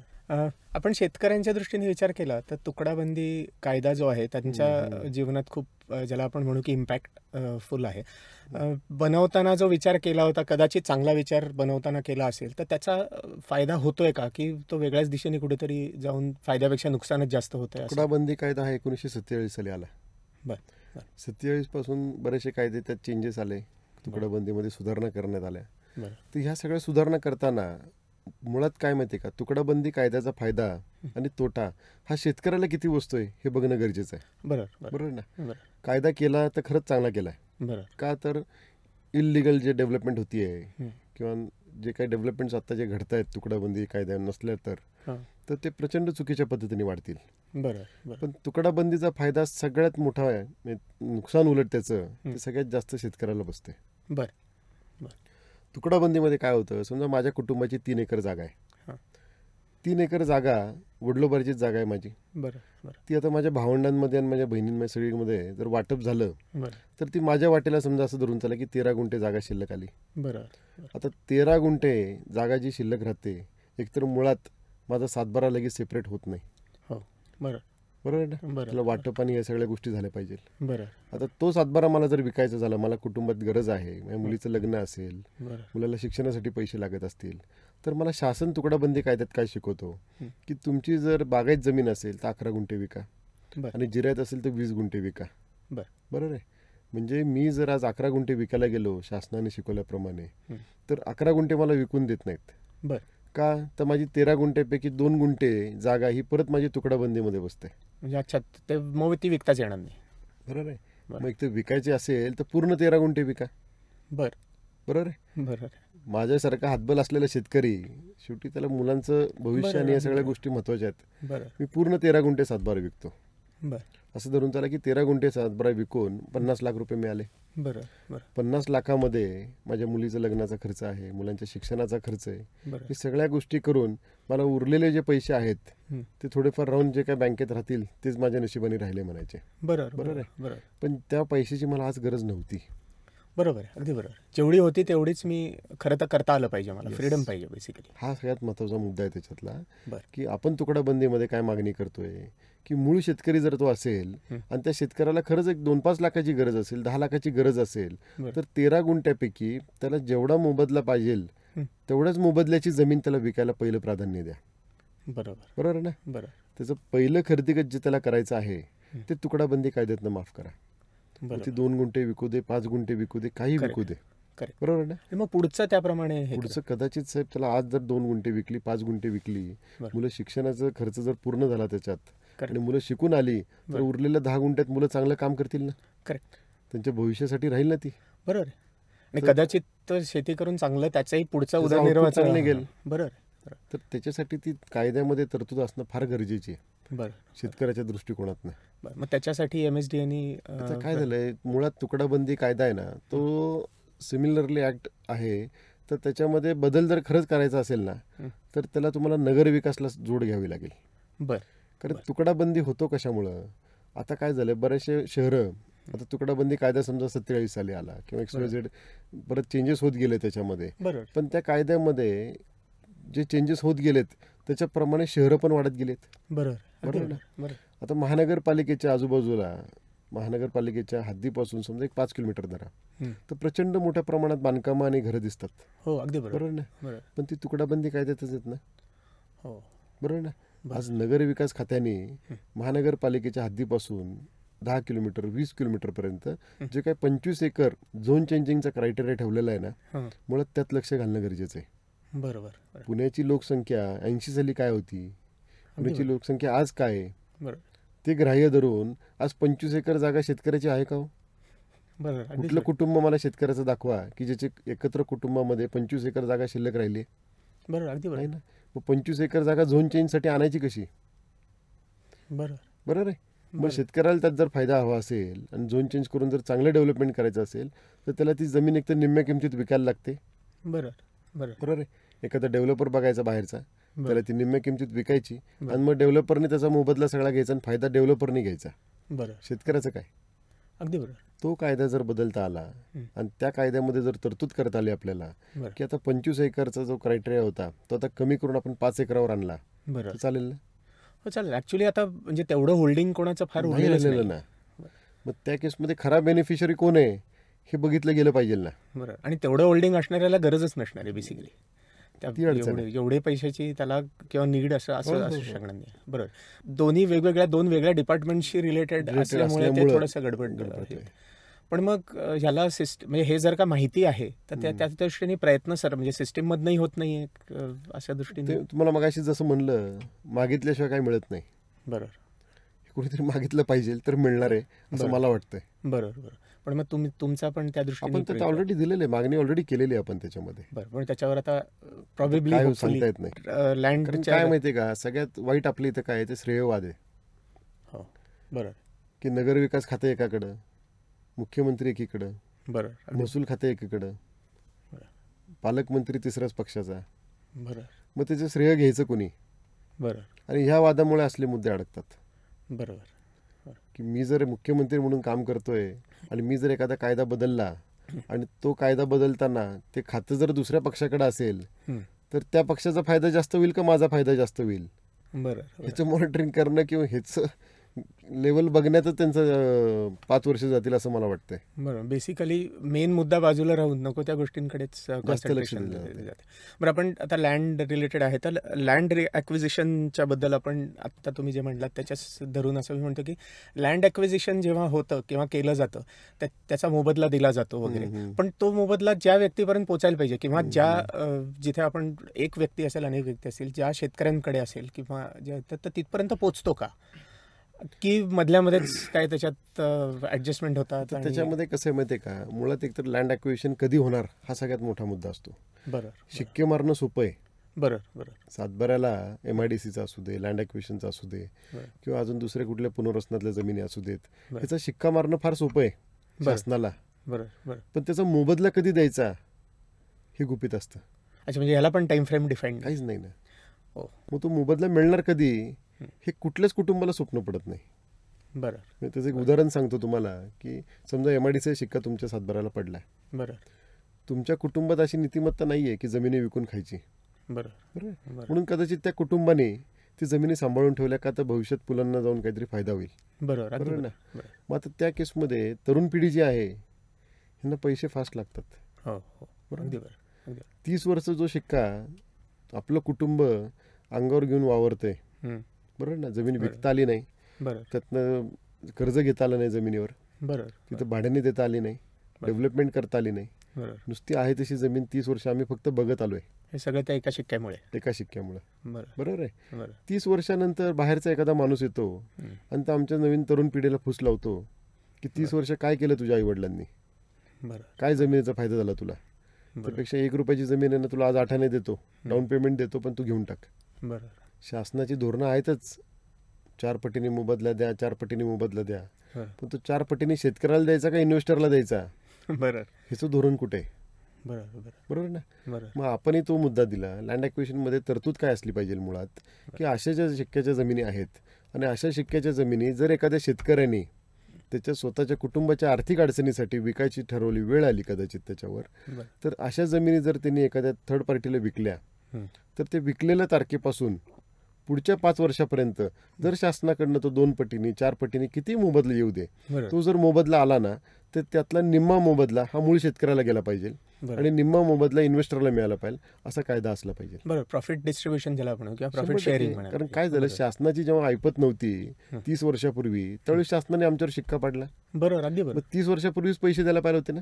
हो, आणि ती मी इन्व्हेस्ट केले असते त्याच्यापेक्षा जास्त मिळाले. बरोबर आहे ना. अगदी. मग शासनासाठी मी इन्व्हेस्टमेंट केली ना 30 वर्ष, करेक्ट, त्याचा मोबदला कुठे आहे? बरोबर. तर तो प्रॉफिट रेशो आलाच पाहिजे त्याच्यामध्ये. ज्याने आज इन्व्हेस्टमेंट केलं त्याला 6 महिन्यात शासनाने दिला मोबदला, आणि मी 30 वर्ष सांभाळली माझा मोबदला. बरोबर. ह्याला कुठेतरी कंट्रोलिंग असलं पाहिजे, मग त्याला कायदा आला पाहिजे. त्याच्यासाठी तुम्ही ऑलरेडी निवेदन ऑलरेडी दिलेले आहेत आपण. आता ॲक्च्युली ह्या सगळ्या प्रोसेसेसमध्ये महानगरपालिकेचाही एक फार मोठा ज्याला आपण असं म्हणू की रोल असतो. तर त्या डेव्हलपमेंटमध्ये ऑफकोर्स बजेट ॲलोकेशन तर होतच असणार आहे, पण मग ते बजेट ॲलोकेशन जेव्हा होतं तेव्हा त्याचं डिस्ट्रीब्युशनचा काही फॉर्म्युला आहे का? असं आत्तापर्यंत तर काही वाटलं नाही मला किंवा कुठं बघण्यात आलं नाही. बेसिकली महानगरपालिकेचं बजेट आहे, तर त्या बजेटप्रमाणे डिस्ट्रीब्युशन कसं केलं जातं ह्याला काही थंब रूल किंवा फॉर्म्युला काहीच नाही आहे. मग मला महापौरांनी किंवा आयुक्तांनी जे काही DP रोड आहेत तर DP रोड कधीपर्यंत होतील हे मला कागदावर लिहून द्यावं. का नाही होत आहे? आपल्याकडे व्हिजन नाही. अगदी बरं. आपल्याकडे फायनान्स कंट्रोलिंग सिस्टीम नाही. पैसा वापरायचा कसा ह्याचं तरी कुठं फॉर्म्युला आहे? कसा, कुठे, कधी, किती, याचं काहीच हे नाही. मी जर आज टॅक्स भरतोय तर मी माझ्या वॉर्डमधनं जो टॅक्स भरतो त्याचा मोबदला मला परत सुखसुविधामध्ये मिळतो का नाही मिळतो ह्याची अश्युरिटी कुठे आहे? मग माझा नगरसेवक जर सत्तेत नसेल तर काय, आणि सत्तेत असेल तर काय? टॅक्स पेअर म्हणून त्यात माझी काय चूक आहे? ऍक्च्युली तसं पाहायला गेलं तर मी इन्व्हेस्ट करतोय गव्हर्नमेंटमध्ये, सो ROI मला तिथे पण मिळायला पाहिजे. बरोबर ना. आणि बेसिक नीड्स तर माझ्या फुलफिल करा. अगदी बरोबर. मुळात माझा मुद्दा काय आहे की बेसिक नीड्स जे आहेत ना हे स्टँडिंग कमिटीमध्ये घ्यायचं काही कारण आहे? हो, ॲक्च्युली म्हणजे रस्ता, ड्रेनेज आणि हे सगळ्या गोष्टी, पाणी कधी प्यायचं मी हे स्टँडिंग कमिटी ठरवणार का? मी टॅक्स भरतोय ना. आणि मुळात आहे ना लोकप्रतिनिधी हे सगळे फक्त मॉनिटरिंगला आहेत. हे कदाचित विसर पडली आहे सगळ्यात.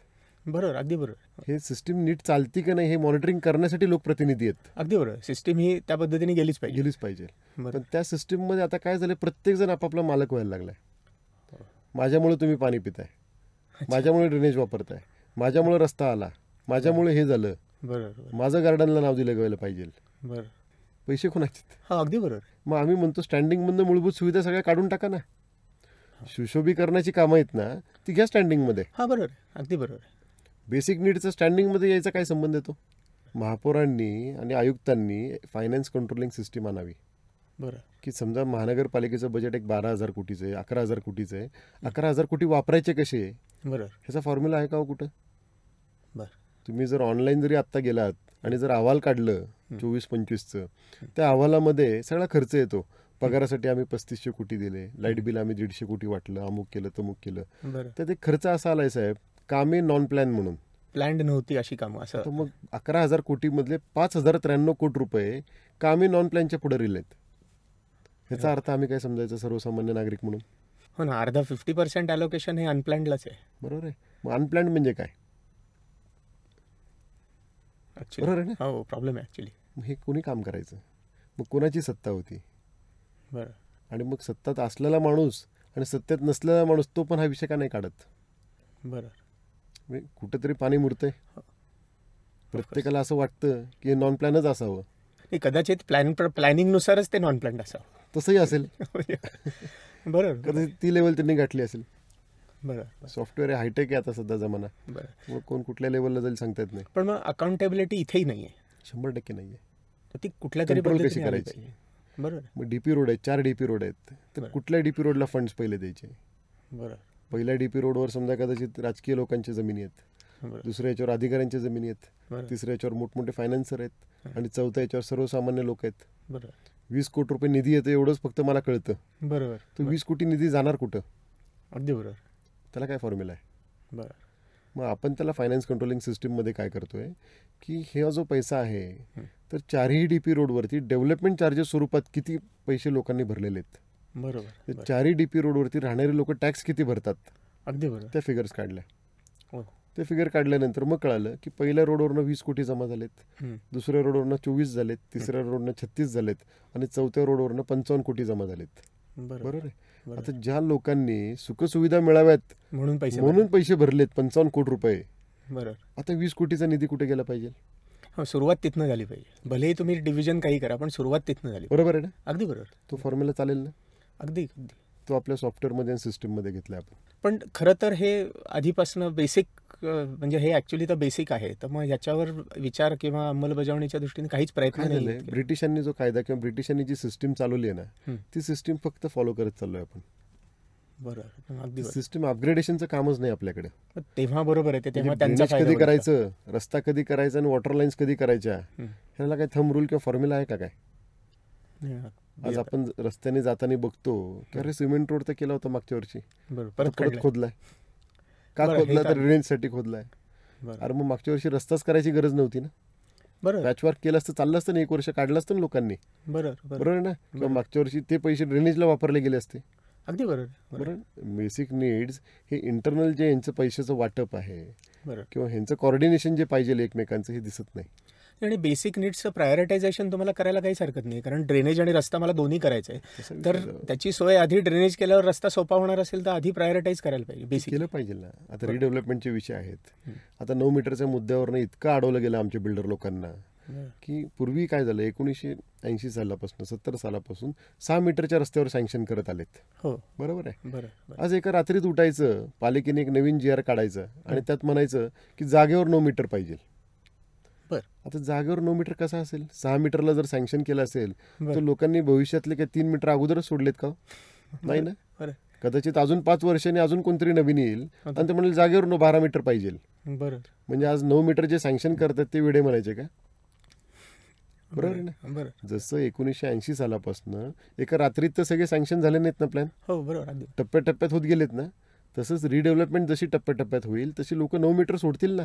बरोबर. त्या लोकांना काय विटीच धरताय? बरोबर. आणि तसंही ग्रामपंचायतीतले नियम वेगळे, त्याप्रमाणे तेच हे होतं. महानगरपालिकेतले विषय सगळे. पालिकेने 9 मीटर जागेवर आहे की नाही बघायचं आणि मग करायचं का? आणि मग ह्याच्यामुळे रिडेव्हलपमेंट होत नाही. बरोबर. मग ह्या सगळ्या गोष्टी ज्या अडचणीच्या आहेत पालिकेतल्या. आता डीपी रोडचा मुद्दा जसा आहे की डीपी रोड मार्किंग करून टाका ना. बरं बरं. 1 वर्षभरात सरकारी मोजणी करून सगळे डीपी रोड मार्किंग करून द्या जागेवर. बरं बरोबर ना. जो तो शेतकरी ज्याची जेवढी ताकद आहे त्या पद्धतीने तो रस्ता ओपन करेल ना. अगदी बरोबर. बरोबर ना. आणि TDR सुद्धा जो आहे ना तो 48 तासात ऑनलाईन देऊन टाका ना. तो बरं ठेवायचं काही कारण नाही ना TDR. बरं बरं ह्या ज्या महानगरपालिकेच्या गोष्टी आहेत ना ह्याच्याकडे लक्षच द्यायला कोण तयार नाही. बरं. महानगरपालिकेचे टेंडरिंगची कामं चालतात. हो. साहेब आता टेंडर 30% आणि 40% बिलो जातात. बरं बरोबर आहे. बरं. एखादं काम जर एखादा अधिकारी ज्यांनी 20 वर्ष सर्व्हिस केली आहे तो म्हणतो हा रस्ता 10 कोटीमध्ये होणार आहे. बरोबर आहे. बरं एक 27 वर्षाचा BE सिव्हिल झालेला मुलगा म्हणतो हा रस्ता मी 6 कोटीत करून देऊ शकतो. बरं त्याच्याकडे असं काय रॉकेट सायन्स आहे. बरं बरोबर आहे ना. बरं. ते BOQ मध्ये जर वाचायला गेलो आपण तर अधिकाऱ्याने जर तिथं लिहिलं असेल की 1000 पोती सिमेंट लागतं तर हा काय 600 पोतीत करणार आहे का.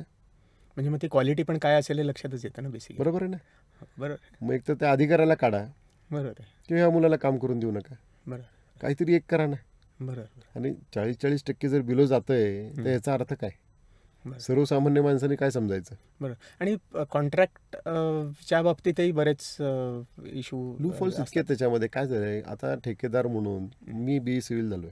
बरं माझ्या आईवडिलांनी कसं बसं कष्ट करून तिथं 50 खेटे मारले असतील आणि पालिकेतनं लायसन्स मिळवलं. बरं सर काम मिळणार कधी मला. बरं मग ह्याला कंट्रोलिंग पालिकेचं पाहिजे ना. बरं 10 कामं एकत्र करायची आणि एकच टेंडर काढायचं 50 कोटीचं. बरं मग मला कशाला लायसन्स दिलंय. बरं बरं. तुम्हाला 50 कोटीचीच इथनं पुढे कामं काढायची असतील तर तुम्ही लायसन्स देऊ नका ना.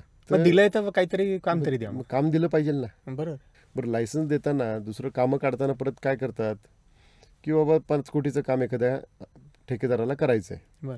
तर 5 कोटीचं काम करायचं असेल तर त्याला 20 कोटीचा पालिकेत काम केलेला अनुभव पाहिजे. म्हणजे 4 कामं झालेली पाहिजेत. आता 4 कामं साहेब मी मागच्या वर्षी लायसन्स घेतलंय. मी 4 कामं कुठनं आणायची. बरं 20 वर्ष हा जर कायदा राहिला तर माझी कामच होणार नाहीत. नाही. आणि तोपर्यंत मला जर 4 कामं करायची असतील आणि वर्षाला एक धरलं तर तोपर्यंत तुमचं परत सगळे सिस्टीमच बदलून देईल. त्या केसमध्ये आपण काय म्हणतो की ठेकेदारांना जे लायसन्स वाटप केलेलं आहेत ज्याला आज 50 लाखाची कॅपॅसिटी आहे, ज्याला 1 कोटीची आहे, ज्याला 5 कोटीची आहे, त्या पद्धतीने महानगरपालिकेने कामं काढावीत ना. डिवाइड करून काढता डिवाइड करून काढली पाहिजे. बरं त्या केसमध्ये लोकांना काय केलं पाहिजे. हे जे आता सगळी सिस्टीम चालली आहे ना टेंडरिंग पद्धत आणि हे पालिकेला माहिती आहे ना कोण कितीमध्ये प्रॉफिट कमवू शकतं किंवा काय पद्धतीने काम करावं लागतं. बरोबर ना. कारण हे सगळं मटेरियल जे काय आपण परचेस करतोय हे सगळं विथ GST परचेस करतात ना. बरोबर. मग त्यात कसं काय तुम्ही ऍडजस्टमेंट करू शकता.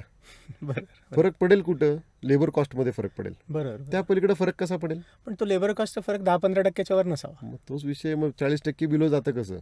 बरोबर. मग त्या केसमध्ये आम्ही म्हणतो ना की समजा एखादं 5 कोटीची कामं करणारे 100 ठेकेदार असतील पालिकेमध्ये तर 100 लोकांना काम मिळणं ही अपेक्षा असते. बरोबर. मग आम्ही म्हणतो त्या सिस्टीममध्ये लॉटरी सिस्टीम करा ना. अगदी बरोबर. कामं काढा. 100 लोकांना लॉटरी सिस्टीममध्ये घ्या. पहिल्या वर्षी जर 20 कामं निघाली तर 20 लोक कामं करतील. पुढच्या वर्षी ते नसतील. पुढच्या वेळेस 80 जणांमध्ये ते उरलेली वाटा किमान 4 वर्षांनी एकदा तरी मिळेल. ही सिस्टीम असली पाहिजे ना. बरोबर. कारण महानगरपालिका ही काही प्रॉफिट मेकिंग कंपनी नाही ना. बरोबर ना. ही समाजासाठी आहे. समाजाच्या सिस्टीममध्ये प्रत्येकाला प्रत्येक घटकाला त्याच्यात काही ना काहीतरी त्याचा मोबदला त्याच्या कष्टाप्रमाणे मिळावा म्हणून हे सगळं स्थापन झालं. आणि एवढं टॅक्स पेअर्सचाच मनी तिकडे जाऊन ते करतायत. सो ऍटलिस्ट त्याचं निदान नीट विल्हेवाट लावणी तरी गरजेचं आहे ना. बरोबर. ह्या सगळ्या ह्याच्यामध्ये म्हणजे आता जो डिले होतो म्हणा किंवा रस्ते खणणे म्हणा किंवा परत ड्रेनेजचं उलटं सुलटं म्हणा या सगळ्यामुळे एक सगळ्यात महत्त्वाचा मोठा प्रॉब्लेम येतो तो म्हणजे तो ट्रॅफिकचा पण मोठा आहे. आता अडचण कुठं होती इथं की जसं तुम्हाला मगाशी म्हणलं की DP रोड ओपन होत नाही तोपर्यंत ह्या गोष्टी सुटणार नाहीत. बरं. DP रोड ओपन झाला तर निम्म प्रॉफिट निम्म हे जाईल ना त्याच्यातलं ट्रॅफिकचा विषय संपून जाईल ना. पण मग त्याला डिले काय म्हणजे काय होतं हे लँड ॲक्विजिशन ऍक्ट जो आहे ना ह्याच्यातच त्रुटी आहेत ना. मोबदला कधी मिळणार. तो कच्चा टेंडर मिळणार का पक्का मिळणार का पैसे मिळणार ह्याच्या भरोश्यावरच लोक आहेत. बरं. ह्याला कोणाला शाश्वती काहीच नाही ना. बरं. पैसे कधीपर्यंत मिळतील. TDR कधीपर्यंत मिळणार. या सगळ्या गोष्टी आहेत त्याच्यातल्या. बरं. मग हे कंट्रोलिंग पॉवर कोणाला आहे. बरोबर. आणि तो बेसिक जोपर्यंत सँक्शन होऊन रस्त्याचं काम सुरू होतं तोपर्यंत तिथलं व्यस्त प्रमाणात लोकसंख्या उलटी वाढलेली असते. सो परत काय माहिती का सँक्शनिंग ऑथॉरिटी जी आहे ना महानगरपालिकेची ॲज अ डेव्हलपर म्हणून आम्ही जेव्हा काम करतो त्यावेळेस एखाद्या अधिकाऱ्याच्या मुलीचं लग्न आहे. तो 1 महिना रजेवर जातो. 1 महिना माझं काम थांबतं. बरोबर आहे ना. मला रेरा कायदा लागू केलाय साहेब.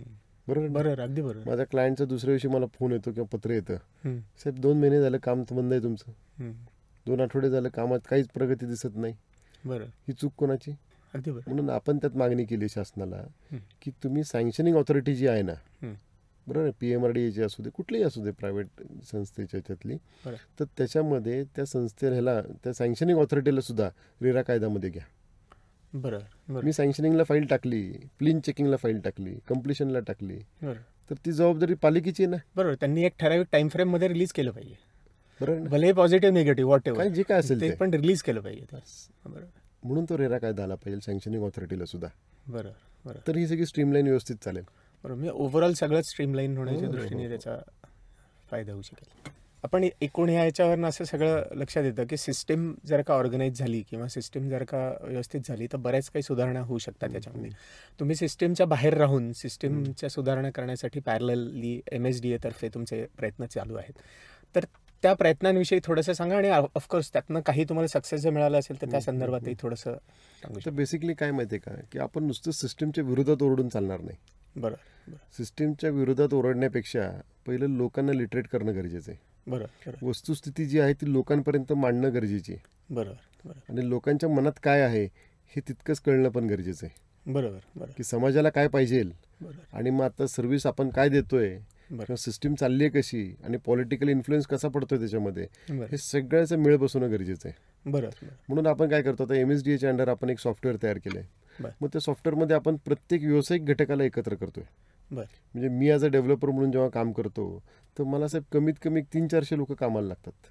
मग त्यात अगदी गावातला भटजी असू देत, गुरुजी असू देत, ते सुद्धा माझ्या इथं पूजा घालायला मी पहिल्याच दिवशी बोलवतो ना. बरोबर, सुरुवात मेसवाल्या मावशी आहेत माझ्याकडे. लेबर कॅम्प जेवढा येतो बऱ्यापैकी मेसवर चालतो. बरोबर, प्रत्येक जण काही घरात स्वयंपाक करत नाही लेबर कॅम्पमध्ये.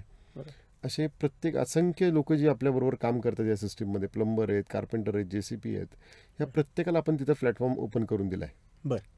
त्यात आपण काय करतोय की समजा एखाद्या गावातले गुरुजी आहेत तर ते ज्या एरियामध्ये राहतात त्या गुरुजींनी त्यांचं प्रोफाईल अपलोड करायचं सॉफ्टवेअरला. त्यांनी कुठं कुठं आत्तापर्यंत पूजा घातल्या आहेत, कशा पद्धतीच्या पूजा करतात, हे सगळ्या गोष्टी त्यांनी प्रोफाईलमध्ये अपलोड करावी. त्यांनी त्यांचं स्वतःचं KYC द्यावं, आधार कार्ड, पॅन कार्ड. आज मला एखाद्या थर्ड पार्टीला माणसाला घरात बोलवणं किंवा एखाद्या ठिकाणी एकत्र मीटिंगसाठी येणं हे कितपत योग्य आहेत, त्या समोरच्याचं बॅकग्राऊंड काय आहे हे मला काहीच माहीत नसतं. पण त्यांचं प्रोफाईल आणि KYC बघितलं तर निदान तेवढा कॉन्फिडन्स मला येतो. त्याच्यात कदाचित 10 रेफरन्स नंबर टाकलेले असतात, ते 10 रेफरन्स नंबर मी फोन करीन, खात्री करीन. आणि अशा पद्धतीने मी प्लंबर असू देत, कार्पेंटर असू देत, JCP वाला असू दे किंवा मेसवाल्या मावशी असू देत, असे प्रत्येक घटकाला, पेंटर आहेत, खूप लोक आहेत त्याच्यामध्ये की जे आपण या सिस्टीममध्ये घेतोय. म्हणजे सगळे छोटे स्मॉल प्रोफेशनल प्रोफेशनल जे लोक करतात ना, आणि त्यांना सुद्धा कसं अपग्रेड करायचं, की एखादा पेंटर असेल तर त्याला स्किल कसं पुरवायचं, त्याला स्किल लेबर कशाला म्हणतात, स्किल लेबर तयार कसे करायचे, त्याची सिस्टीम कशी चांगली चालेल, त्याचा व्यवसाय कसा वाढेल, या सगळ्या गोष्टीवर आपण मॉनिटरिंग करतो. मग हे सगळ्या ॲपमध्ये तुम्ही सगळ्या ॲपमध्ये आपण देतोय. मग त्याला रजिस्ट्रेशन किंवा त्याला काही प्री रिक्विजिट्स असे आहेत? आता आपण काय करतो त्याच्यामध्ये, आपण जागोजागी जाऊन प्रेझेंटेशन्स आणि एक आपण लिंक आणि हे सगळ्या गोष्टी चालू करणार आहे. तर त्या माध्यमातून जे काही लोक जॉईन होत आहेत, आपल्याला एखाद्या माणसाला रिझल्ट मिळाला तो 100% 100 लोकांना सांगतो. बरोबर. तसं आपल्याला फक्त माउथ पब्लिसिटीवरच जास्तीत जास्त सर्व्हिस देऊनच काम करायचंय. बरोबर. आणि एक साधारण आमची अपेक्षा आहे की पुण्यामध्ये एक साधारण 20-25 लाख लोक जर या ॲपमध्ये जोडले गेले तर आपल्याला कायदे बदलायला सुद्धा सोपे जातील. बरोबर. कारण मी एकटा हायकोर्टात अपील करणं आणि 25 लाख लोकांच्या वतीने अपील करणं यात फरक आहे. अगदी बरोबर, अगदी बरोबर. मला हायकोर्टाने जरी विचारलं की आता आपण सुद्धा बघितले पक्ष वेगळे झाले, हे पक्ष वेगळे होताना 500 रुपयाचे बॉन्ड लिहून घेतले की कुठल्या पक्षाची किती ताकद आहे आणि कुठल्या पक्षाकडे कुठला कार्यकर्ता आहे हे 500 रुपयाच्या बॉन्डवर लिहून द्या. हे कुठे आहेत 500 रुपयाचे बॉन्ड पेपर, कुठल्या तिजोरीत ठेवलेत, बरोबर, हे पैसे कोणाचे आहेत? अगदी बरोबर. मग हे जर मला उद्या वेळ आली आणि मला सुद्धा जर हायकोर्टाने विचारलं की 25 लाख लोक तुमच्या पाठीशी आहेत, हे बॉन्ड पेपरवर लिहून आला, तर हे शक्य का हो? नाही ना. म्हणून आम्ही ऑफिशियल जे 12 रुपये घेतोय तो पुरावा आहे आमच्याकडे. बरोबर. ही 12 रुपये काही खंडणी नाही ना. बरोबर. लोकांना सिस्टीम अपग्रेड करायची, लोकांना स्वतःचं म्हणजे प्लॅटफॉर्म तयार करायचा एक चांगला, म्हणून लोक मला 12 रुपये देतात. बरोबर. म्हणून तो एक पुरावा आहे माझ्याकडे, जो हायकोर्टाला मी कदाचित प्रेझेंट करेन भविष्यात जाऊन. अगदी बरोबर. ह्या ज्या सिस्टीम्स आहेत ना, ह्या सगळ्या रेकॉर्डवर आल्या पाहिजे. आज मला UPSCची मुलं घ्यायची आहेत, MPSCची मुलं घ्यायची आहेत, कदाचित प्रत्येक मुलाला मला लाख 1.5 लाख रुपये पगार द्यावा लागेल. हे पैसे आणायचे कुठनं? अगदी बरोबर. आज डेव्हलपरसाठी आपण म्हणजे भारतात आत्तापर्यंत कुठलं घडलं नाही एक्झिबिशन, असं आपण एक्झिबिशन घेणार आहे बरं. की जिथं 10 फ्लॅटचा बिल्डर किंवा डेव्हलपर तो सुद्धा एक्झिबिशनमध्ये भाग घेऊ शकेल.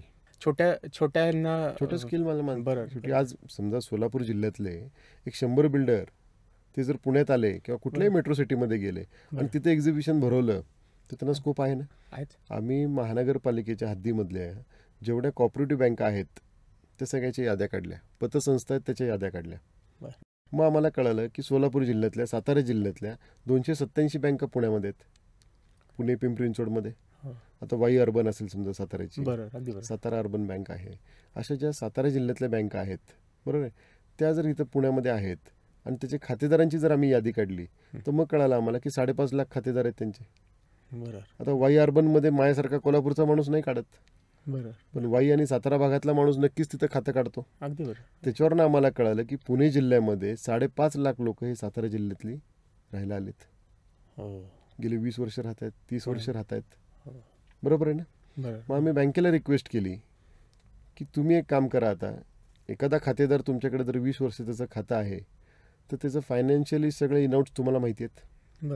आम्ही बँकेला रिक्वेस्ट करून 5.5 लाख लोकांपैकी किती लोकांना किती कर्ज तुम्ही देणार ह्याच्या फिगर्स काढायला लावल्या. मग त्यात आम्हाला कळालं की 1 लाख लोकांना बँक आज 20 लाख रुपये द्यायला एका रात्रीत तयार आहे. 1.5 लाख लोकांना बँक 50 लाख रुपये द्यायला तयार आहे. मग आम्ही उलट मार्केटिंगसाठी बँकेलाही आम्ही हे केलं, प्रोत्साहन दिलं की तुम्हाला सुद्धा शेवटी कर्ज जर तुमचं गेलं तर तुमची रिसायकलिंग या सगळ्या गोष्टी सिस्टीम चालणार आहे. तर तुम्ही आमच्याबरोबर एकत्र या, आपण एक एक्झिबिशन भरवू. सातारा जिल्ह्यातले जे काही छोटे बिल्डर आहेत ते सगळ्या छोट्या बिल्डरला एक्झिबिशनला पुण्यात बोलवू. 5.5 लोक जे आपल्याकडे आहेत खातेदार त्या लोकांना रिक्वेस्ट करू, बरोबर आहे, आणि हे एक्झिबिशनला बोलू. आम्ही म्हणतो 5.5 लाख लोकांपैकी फक्त 5,500 लोक येऊ देत, तरी सुद्धा खूप मोठा आहे. आणि 5,500 फक्त 550 लोकांचे फ्लॅट बुक होऊ देत, तरी चालेल ना. तरी चालेल. खूप म्हणजे तसा आकडा एकूण जर केला तर तो खूप होतो, कारण 550 त्यांना एका ठिकाणी अवेलेबल होणं हे खूपच. बँकेला 550 लोकांचं डिस्बर्समेंट मिळणं एका दिवसात ते काही छोटी गोष्ट नाही ना. कलेक्टिव्ह असेल, पण तरी मार्केटिंगसाठी याच्यासाठी तुम्ही जे पैसे वाया घालवत आहे किंवा जे काही पैसे खर्च करता ते अशा पद्धतीने आपण काम करू नये. अगदी बरोबर. असं एकंदरीत सिस्टीम चांगली बसवली आहे, सगळी आराखडा चांगला बसवला आहे. त्यात मदती बऱ्याचशा चांगल्या लोकांची होती आहे. काही रिटायर जज आहेत, रिटायर IAS IPS अधिकारी आहेत, यांची फार मोठ्या प्रमाणात मदत मिळते आम्हाला.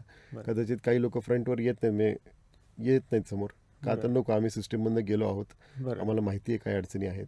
पण निदान तुम्ही जर ऑनलाईन आणि या सगळ्या गोष्टी करत असताल तर सिस्टीमला मदत करायला आम्ही तयार आहोत. सपोर्ट तुम्हाला जनरेट होतो आहे. 100% होतो. पण या याच्यात आता तुम्ही एवढं काम करता आहात तर सक्सेस हे नक्कीच झालेलं असेल. एखादी मेजर सक्सेस स्टोरी पण असू शकेल. आता आम्ही जसं PMRD मध्ये काही मुद्दे दिले होते जे आम्हाला फ्रुटफुली चांगले झालेत ना आमच्यासाठी. आता 155चा कायदा शासनाला आम्ही निवेदन दिलं, साहेबांनी मंजूर केलं ना, बावनकुळे सरांनी. त्यात आनंद आहे ना आम्हाला. असे जे मुद्दे आहेत आमचे आणि हे जर असे मंजूर होत असतील तर ह्याच्यापेक्षा अजून काय पाहिजे. संघटना स्थापन झाल्यापासून आम्ही अजून सॉफ्टवेअर लॉन्च पण नाही केलं. नुसतं लॉन्चिंग आणि या सगळ्या गोष्टीवरच आम्हाला जर एवढं हे मिळत असतील त्याच्यातले बेनिफिट्स, तर 25 लाख लोक जोडल्यावर काय होईल. म्हणजे ज्याला आपण म्हणू सक्सेस गॅरंटेड असं आपण हे करू शकतो. अगदीच नक्की करू शकतो. ह्या सगळ्या प्रोसेसमध्ये तुम्ही जे कार्य करायचा प्रयत्न करत आहात किंवा जो रीच वाढवण्याचा प्रयत्न करत आहात त्याच्यासाठी आमच्याकडनं आणि आमच्या पूर्ण टीमकडनं खूप खूप शुभेच्छा. तुम्ही सक्सेसफुल व्हालच अशी खात्रीच आहे मला. आणि इथे आल्याबद्दल धन्यवाद. नमस्कार. Thank you sir. तर मित्रांनो, कसा वाटला पॉडकास्ट? मिलिंद पाटील सरांनी दिलेली माहिती खूपच महत्त्वपूर्ण आहे आणि ऑफकोर्स ते जे काय कार्य करत आहेत ते पण फारच महत्त्वपूर्ण आणि मोलाचं आहे. अशा अनेक असामान्य व्यक्तिमत्वांना आम्ही घेऊन येणार आहोत वॉट स्टुडिओच्या यूट्यूब चॅनलवर. तेव्हा लाईक, सबस्क्राईब आणि शेअर नक्की करा आणि बघत राहा हा पॉडकास्ट ज्याचं नाव आहे व्हॉट्सअप.